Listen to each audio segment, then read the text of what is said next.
On my son's wedding day, 500 guests watched my in-laws point a finger at me and laugh.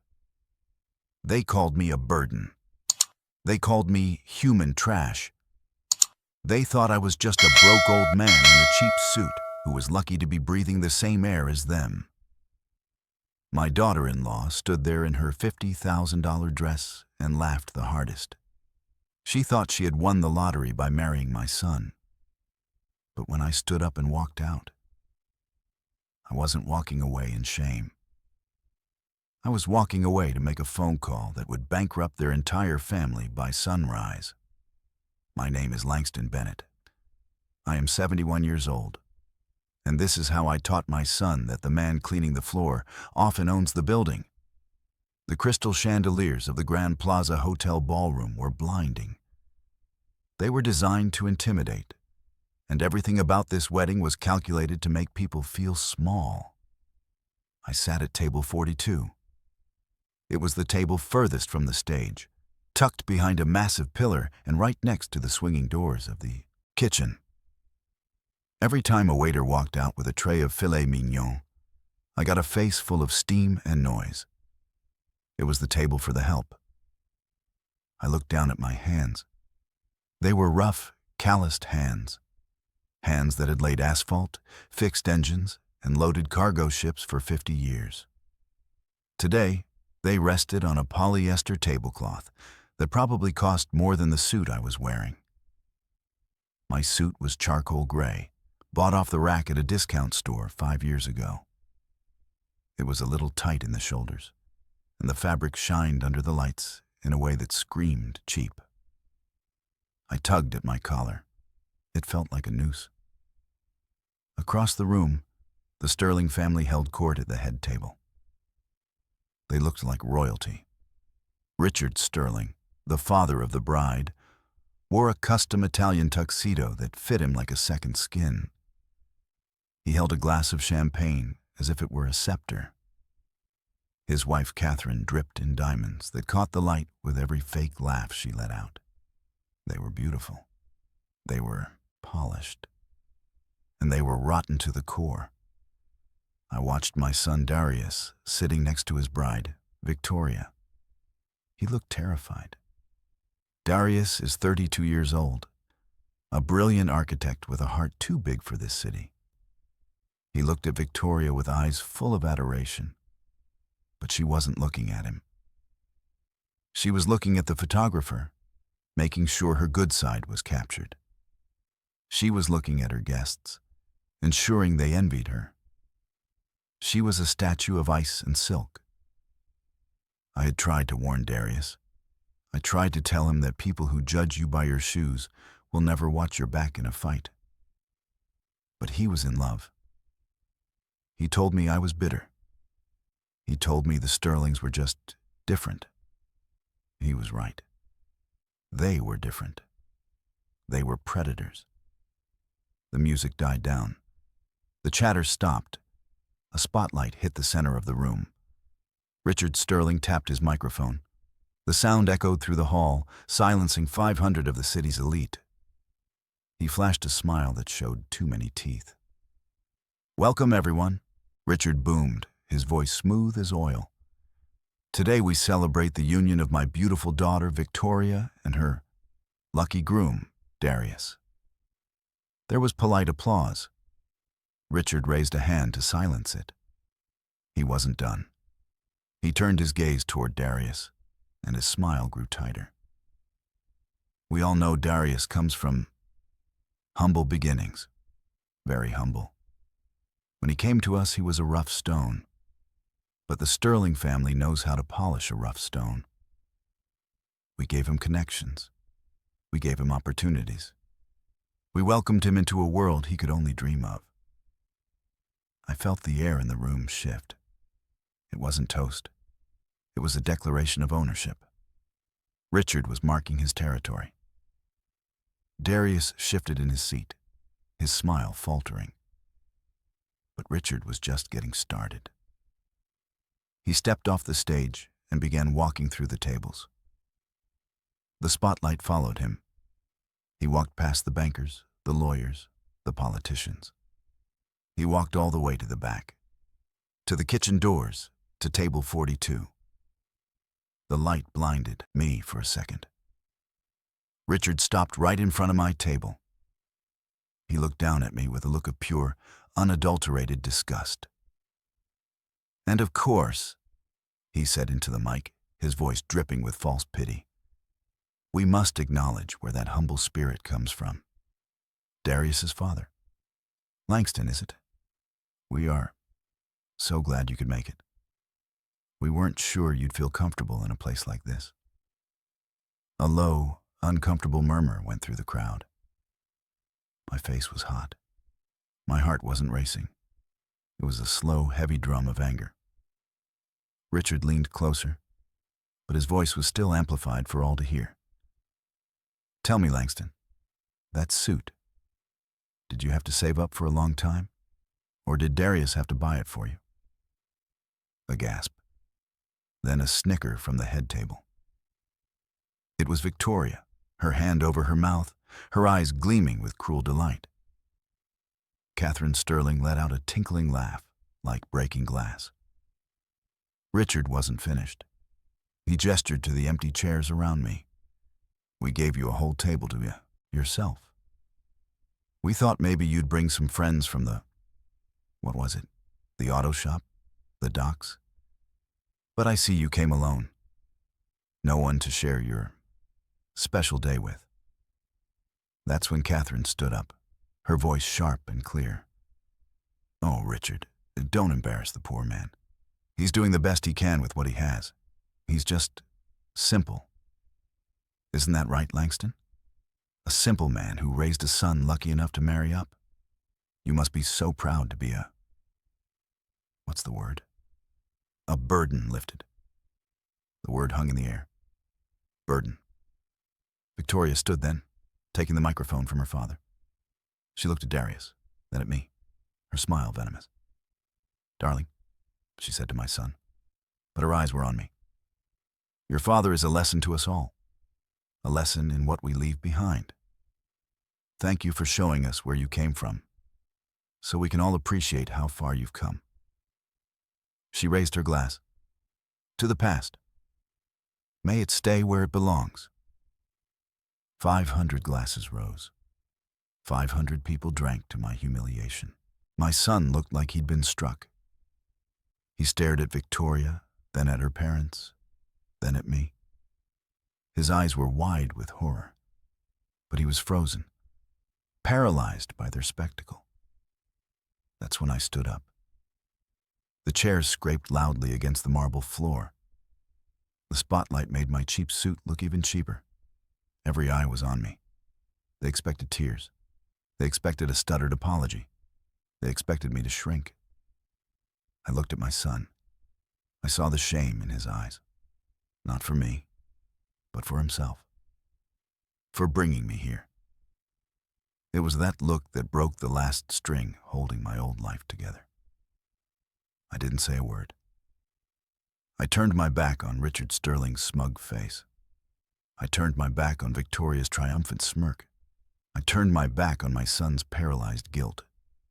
And I walked, slowly, deliberately, past the swinging kitchen doors, through the hallway, and out into the cool, quiet night of the valet park.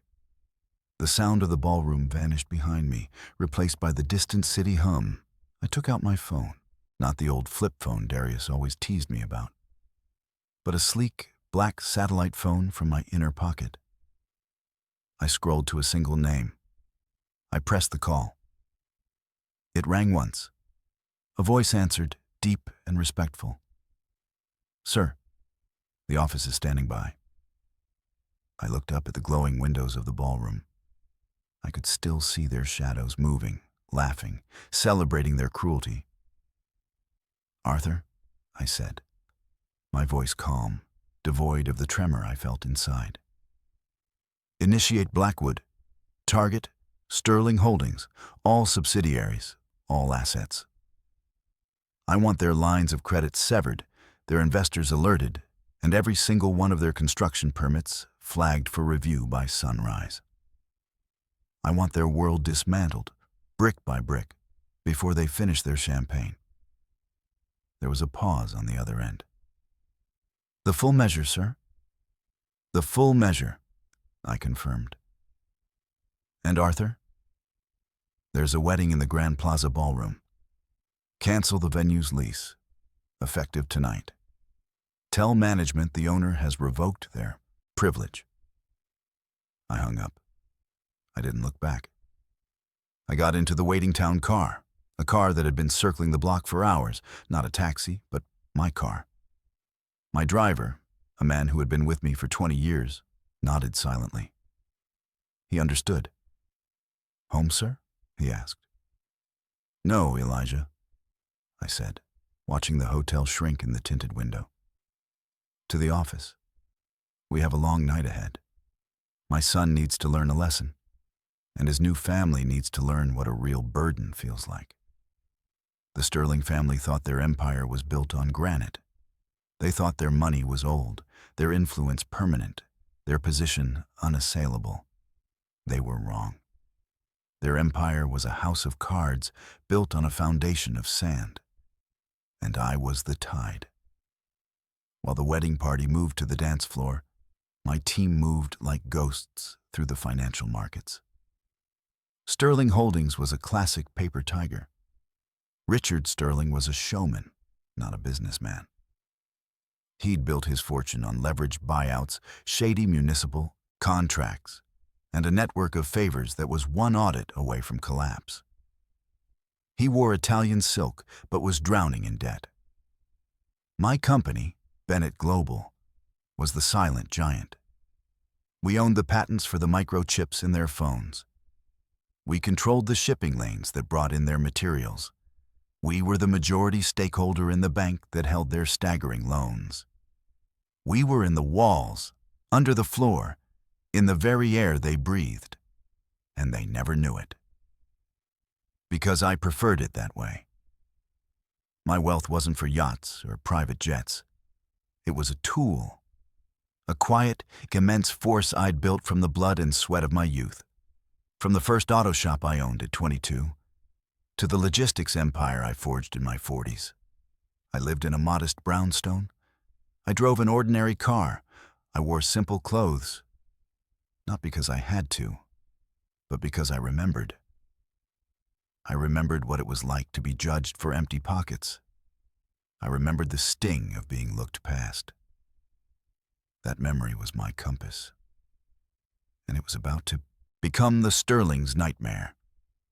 Back at the penthouse office that occupied the top floor of the city's tallest, most unmarked building, the war room was alive. Screens flickered with data streams, stock tickers, and legal documents.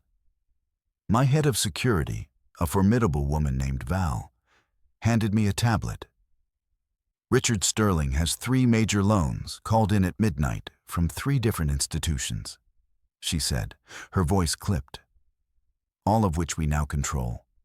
His flagship project, the Sterling Towers downtown, has just had its environmental review reassigned. The preliminary report, which he buried, shows major faults. It will be public by 5 a.m. I nodded. The wedding? The hotel management is in a panic, Elijah said from the doorway. The Grand Plaza is owned by a shell corporation we acquired last year. They've been served notice. The wedding must vacate the premises by 2 a.m. due to a critical structural emergency. A small, cold smile touched my lips. Let them have their cake first, I said, then pull the floor out from under them. My phone buzzed. It was Darius. The first of 17 missed calls. I let it go to voicemail. He needed to sit in the discomfort.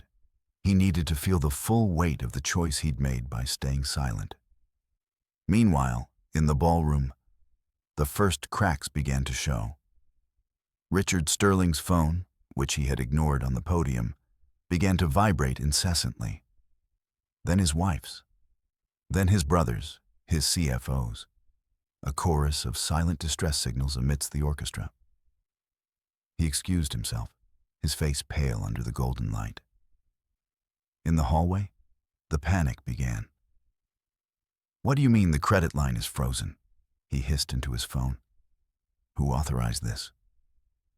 The news trickled back to the guests in hushed, excited whispers. "Something's wrong with Sterling.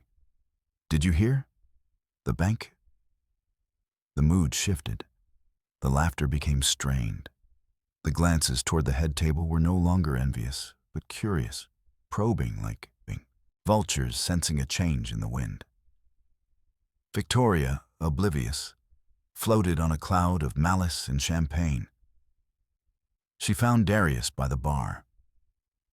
"Your father certainly knows how to make a dramatic exit," she sneered. "Saving us the cost of his breakfast tomorrow, I suppose." Darius finally found his voice. "Victoria, what your father said, it was unforgivable." She waved a dismissive hand. "Oh, don't be so sensitive. It was just a bit of fun. He's a big boy. He'll get over it. Now smile, darling. People are watching." But Darius wasn't watching the people. He was staring at the kitchen doors where I'd left. He was remembering every time he'd been embarrassed by my old truck, every time he'd asked me to not mention my work when his new friends were around, every time he had chosen their approval over my dignity. The weight of it was crushing him. At 1:30 a.m., the hotel manager, a man sweating through his tuxedo, approached Richard Sterling. Their conversation was heated, frantic. Guests watched as Richard's face turned from white to purple. He gesticulated wildly. The manager simply shook his head, handed him a formal notice, and walked away. Minutes later, an announcement. "Ladies and gentlemen, due to an unforeseen emergency, we regrettably must ask you to conclude your festivities. The ballroom must be evacuated immediately." Chaos, insult, confusion. The Sterling family, the picture of perfection an hour ago, was now being ushered out of their own wedding like unwanted patrons. Catherine Sterling was crying tears of real anger. Victoria was shrieking about lawsuits. And Richard was on his phone, screaming at someone who had already hung up on him. Darius stood in the middle of the emptying, ruined splendor, his bride's tiara crooked, her face twisted in rage. He looked at the shattered illusion around him. And for the first time, he wondered, what had his father done? Darius found me at dawn. I was where I always was on Sunday mornings. At Benny's, the 24-hour diner on 5th and Main, in a corner booth with a cup of black coffee in the Financial Times. The suit was gone. I was back in my worn canvas jacket and boots. He looked like he'd been through a storm. His tuxedo was rumpled, his eyes red-rimmed and hollow. He slid into the booth across from me. The silence between us was a vast, cold ocean. "Dad," he said, the word cracking. I took a slow sip of coffee. I said nothing. "The wedding, it's gone. The hotel kicked everyone out. Victoria's family. Their phones are exploding. They're saying loans are due. Contracts are canceled. The city is revoking permits. They're saying it's a coordinated attack." He searched my face, a desperate hope and a dawning horror fighting in his gaze. Do you know anything about this?" I set my cup down. The chime of porcelain on Formica was loud in the quiet diner. "Do you remember?" I began, my voice quiet. "When you were 10 years old and we couldn't afford that fancy board soccer camp all the other kids were going to?" He frowned, confused by the memory. "Yeah, I was upset. I worked 96 hours that week," I said, looking out the window at the waking city. Double shifts at the shop, helping old man Henderson fix his fleet of trucks on the side.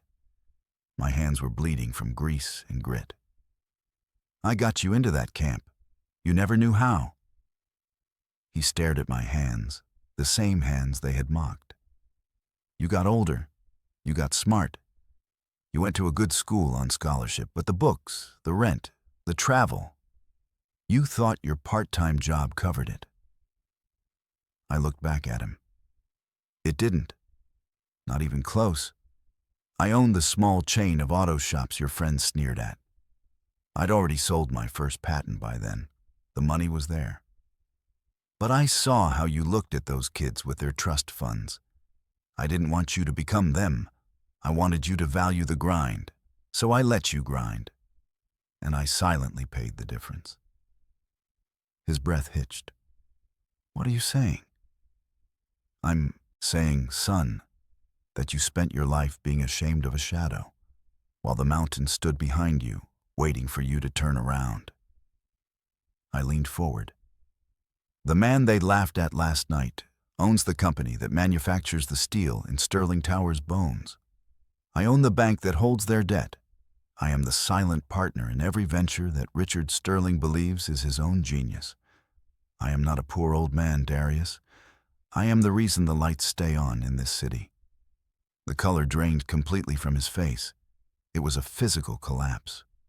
He slumped back against the booth, the reality hitting him like a physical blow. All this time, why? Why live like this? Why let me think? To know who you are, I said, my voice firmer now. To know who others are. You brought Victoria to meet me at my brownstone. She saw the simple furniture, the old books, the lack of a view. She saw a man to be tolerated, at best. Her parents saw a problem to be managed. You saw an embarrassment to be hidden. In one evening, they showed you their true currency. It's not money. It's cruel.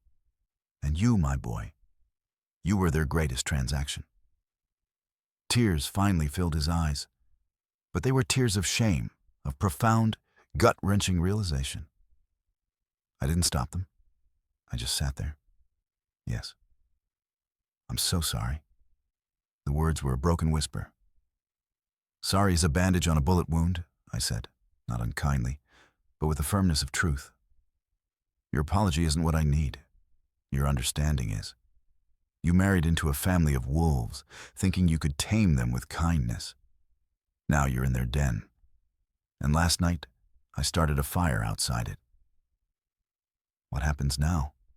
He asked, the scale of it all dawning on him. Now, I said, signaling for the check. You have a choice. You can go back to your new wife, to a family that is about to lose everything, their money, their status, their fake smiles. You can drown with them, or you can walk away. But understand this, if you walk away, you walk into the real world. Not the one I shielded you from, but the one I built.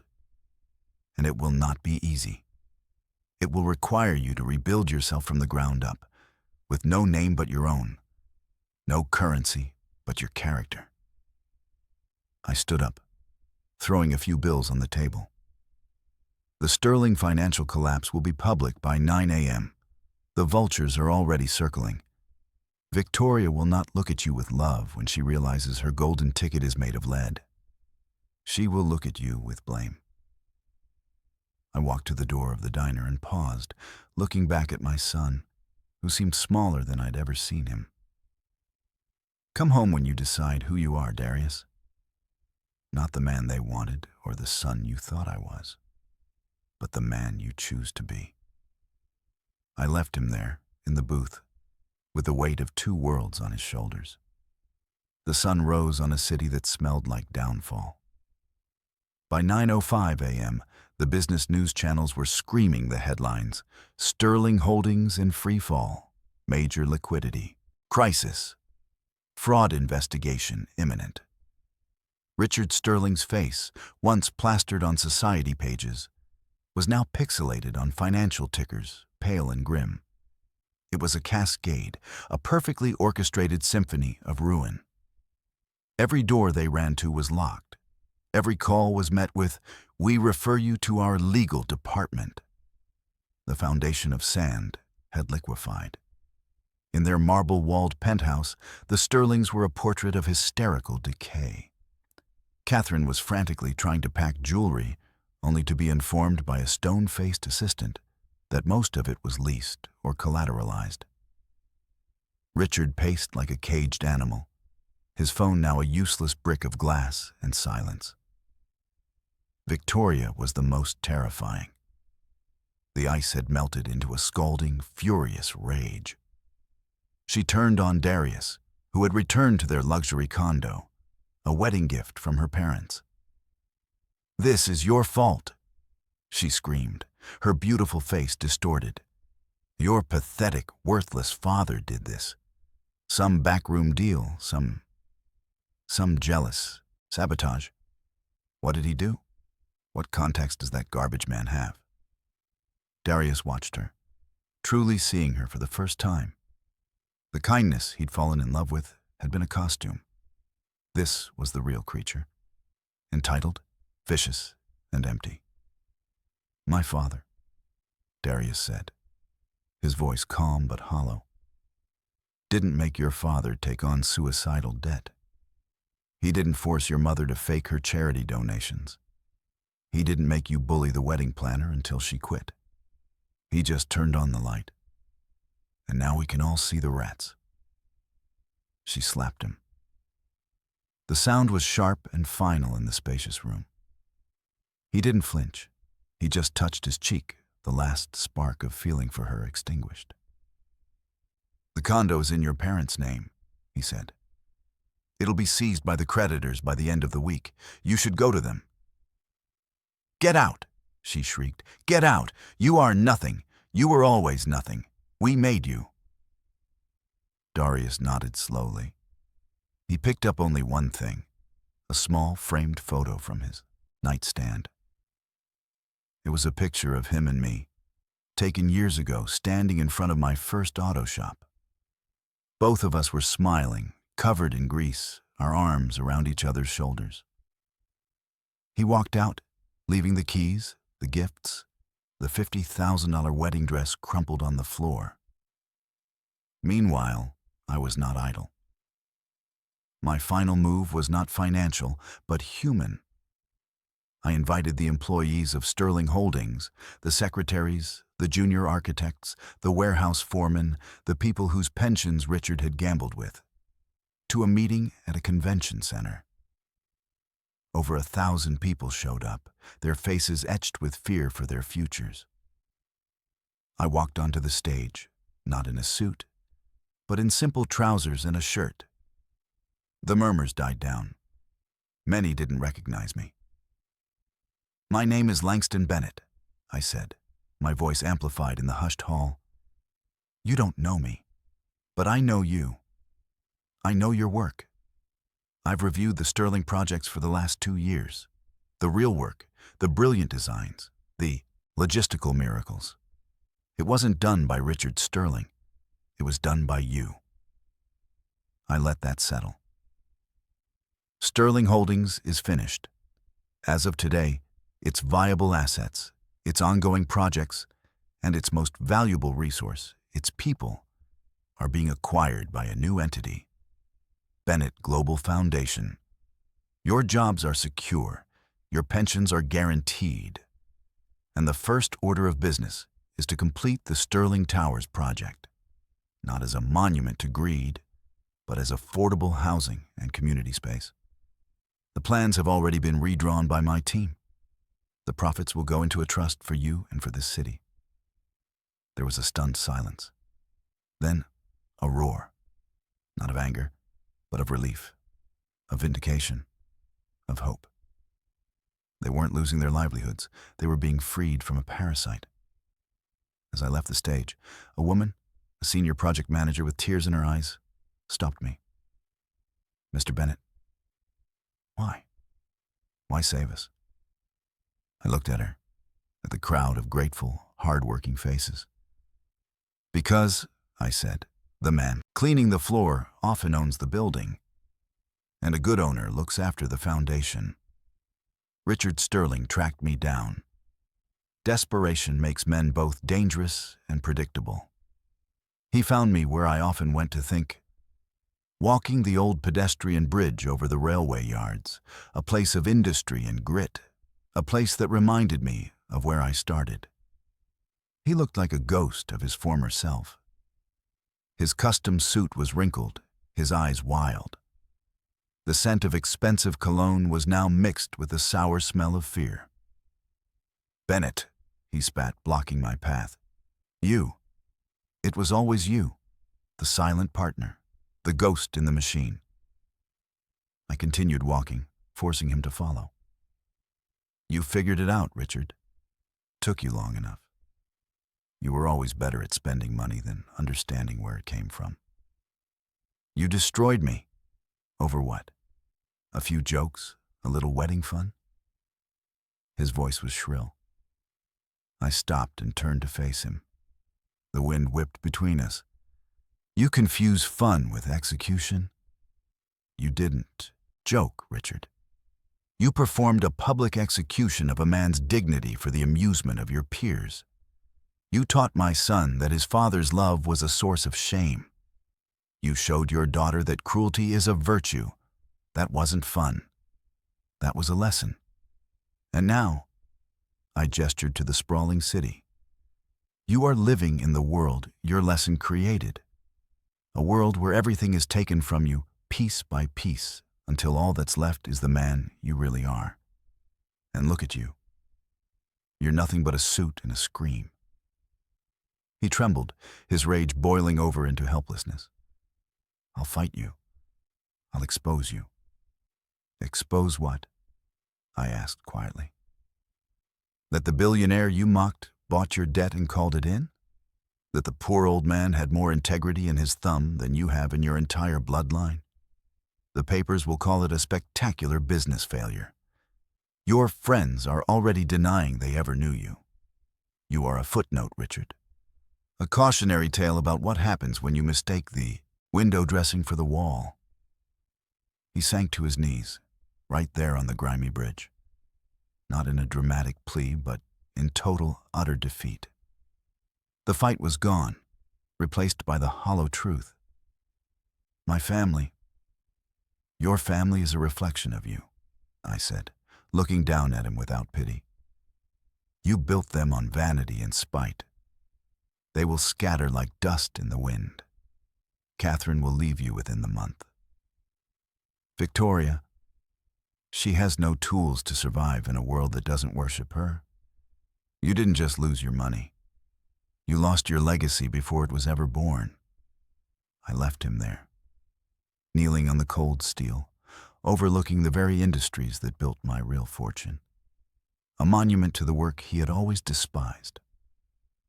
A week later, there was a knock on my brownstone door. It was late. I opened it to find Darius standing there. He had a duffel bag slung over his shoulder. His good shoes were scuffed. He looked tired, thinner, but his eyes were clear. They met mine directly, without flinching. "Can I come in?" he asked. I stepped aside. He walked into the living room, the same room Victoria had once called quaint, with a sneer. He didn't look at it with judgment now. He looked at it with seeing eyes. He set his bag down. "I left her. I filed the annulment papers. It wasn't about the money, Dad.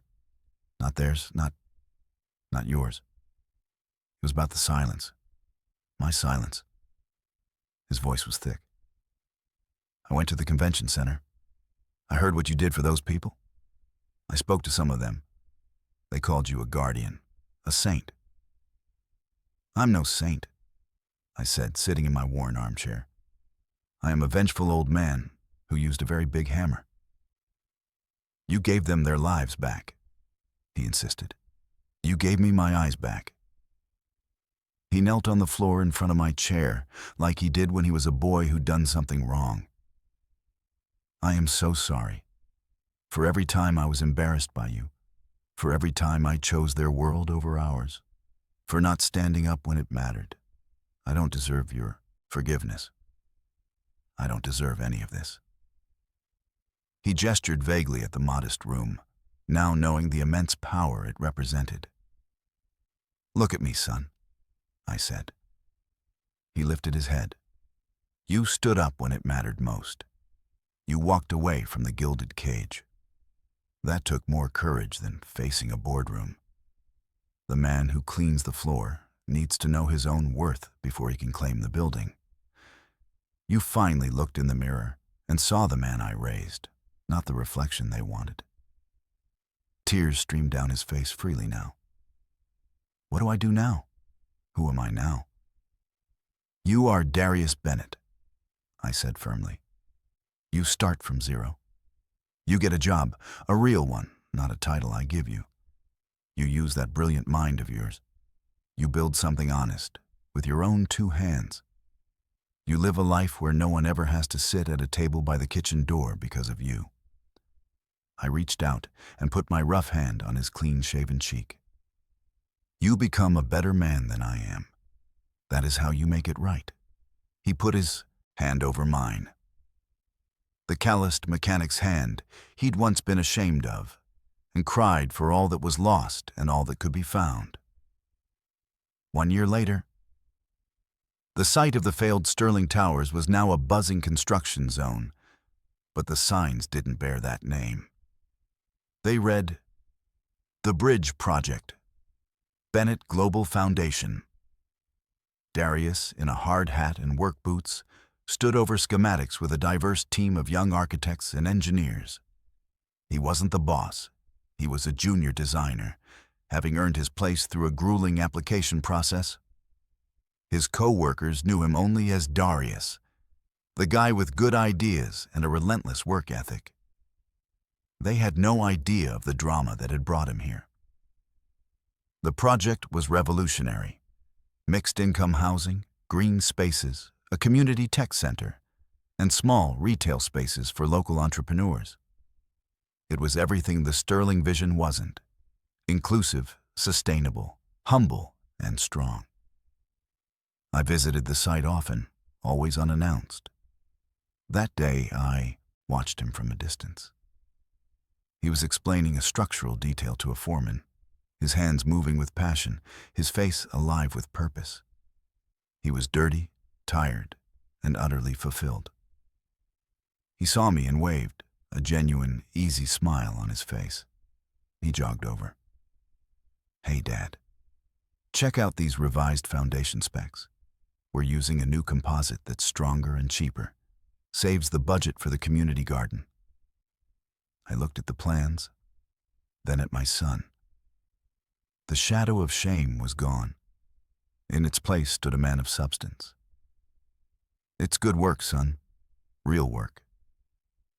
He nodded, looking out at the rising steel. "You know, they asked me why I named it the Bridge Project." He looked back at me, his eyes knowing. I told them it's about connecting communities. But really, it's about this: the bridge back. To myself. To you. We stood in comfortable silence, watching the cranes move against the sky, building something that would last. The Sterling saga faded from the headlines. Richard and Catherine divorced in a bitter, quiet proceeding. They moved to a small, anonymous town, living off the remnants of what couldn't be seized, their names now associated with failure and disgrace. Victoria. She bounced between old friends, who tolerated her briefly before closing their doors. She tried to sue to tell her story, but no one was interested in the tears of a spoiled princess who lost her castle. The last I heard, she was working as a retail assistant in a boutique she once shopped at, her bitterness a perfume she couldn't wash off. As for me, I still live in my brownstone. I still drink coffee at Benny's. But now, sometimes, my son joins me. We talk about life, about architecture, about nothing at all. The mountain and the shadow are one. So, what is the moral of this story? It's not that revenge is sweet. It's that truth is inevitable. You can hide behind expensive suits and diamond smiles, but eventually, the universe balances the books. The currency of cruelty always devalues. The investment in integrity always yields a return. I didn't ruin the Sterlings to feel powerful. I did it to remove a tumor from my son's life and from the lives of the people they exploited. I did it to prove that dignity isn't sold in stores. It's forged in silence, hardened by struggle, and polished by how you treat those you believe can do nothing for you. The man cleaning the floor often owns the building. But more importantly, a good man owns his actions. A good father protects his child, even from the monster that child might become. And a wise man knows that the greatest revenge is not wealth or ruin. It's a peaceful heart, a clear conscience, and a son who finally comes home. If you have ever been underestimated, if you have ever been made to feel small because of where you come from or what you wear, remember this story. Your value is not set by their price tag. It is built day by day in the quiet choices you make. Build it well, because one day you will own the skyline.